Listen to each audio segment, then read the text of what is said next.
All right, let's jump right in. We're talking about two groups today that are just fascinating. On one hand, you've got Roman gladiators, the enslaved entertainers. And on the other, Ottoman Janissaries, these elite, hardcore soldiers. So what in the world could connect them? Well, it's a story that's going to make you rethink pretty much everything you thought you knew about slavery, freedom, and even power itself. So let me ask you something. When I say the word slavery, what's the first thing that pops into your head? For most of us, it's probably a really specific image, right? A certain time, a certain place that just kind of defines the whole idea for us. And yeah, for a lot of people, that image is the transatlantic slave trade.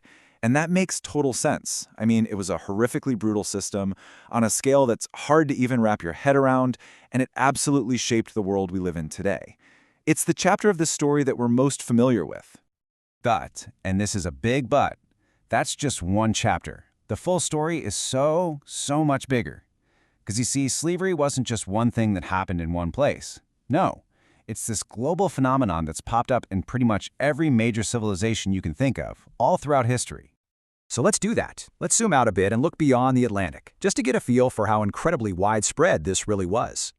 And what you find is that it looked really different depending on where and when you were. I mean, look at the Roman Empire. They had enslaved people from Europe, Africa, Asia, working as everything from builders to servants to, yes, fighters.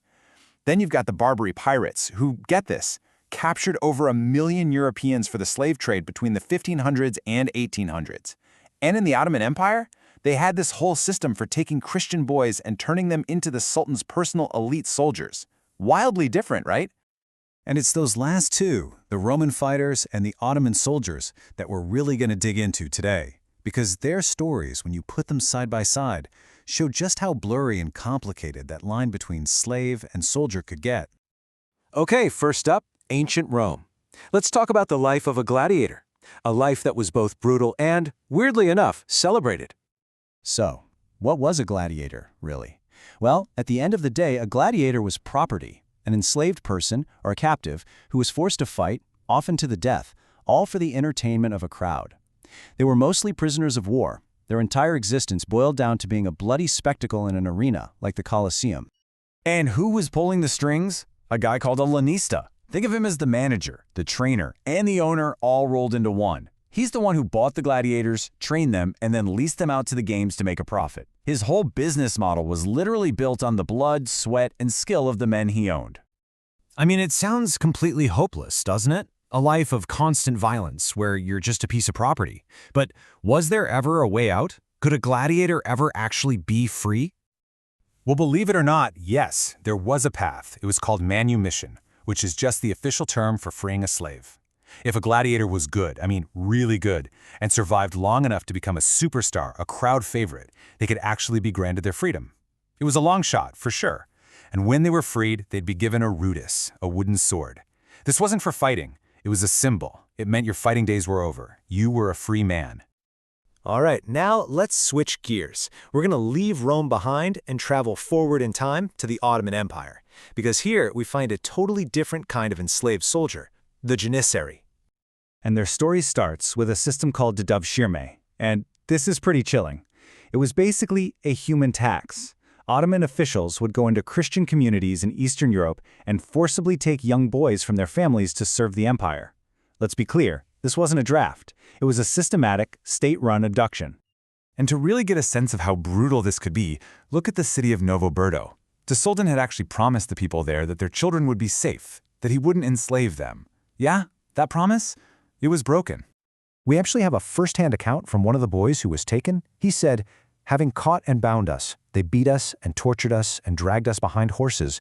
We were overtaken, thrown into chains." I mean, just listen to that. This wasn't recruitment. This was pure, violent capture. So what happened to these stolen boys? They became Janissaries. They were forcibly converted to Islam, their old names and families erased, and then they were put through this incredibly rigorous training. The goal was to turn them into the Sultan's personal army, an elite fighting force that was fiercely loyal to him and him alone. Okay, so now we have our two groups, Roman gladiators and Ottoman Janissaries, both born from slavery, but in such different ways. Let's put them side by side and see how they really stack up.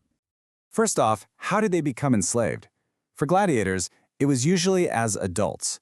They were typically prisoners of war, captured when Rome conquered new lands. But Janissaries, they were taken as children, and not from enemies, but from Christian families living inside the Ottoman Empire, through that whole devshirme system. And what was their purpose? Totally different worlds. Gladiators were, at the end of the day, entertainers. They were performers in a gruesome life-or-death show for the public.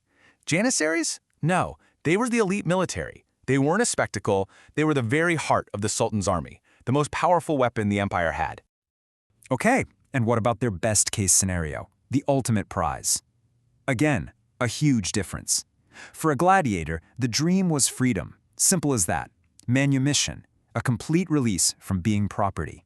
But for a Janissary, the ultimate prize wasn't freedom, it was power. Even though they were technically still slaves of the Sultan, they could climb the ladder and become generals, governors, some of the most powerful and wealthy men in the entire empire. So what's the big takeaway here? What does all of this teach us when we zoom out and look at the grand sweep of history? Well, it tells us a few really important things. For one, slavery wasn't just one historical event. It was a widespread institution all across the globe. Second, it wasn't just one thing. It took so many different forms, way beyond the plantation labor we usually think of. You had military slavery, entertainment slavery, and yeah, that line between slave and soldier, it could get shockingly thin.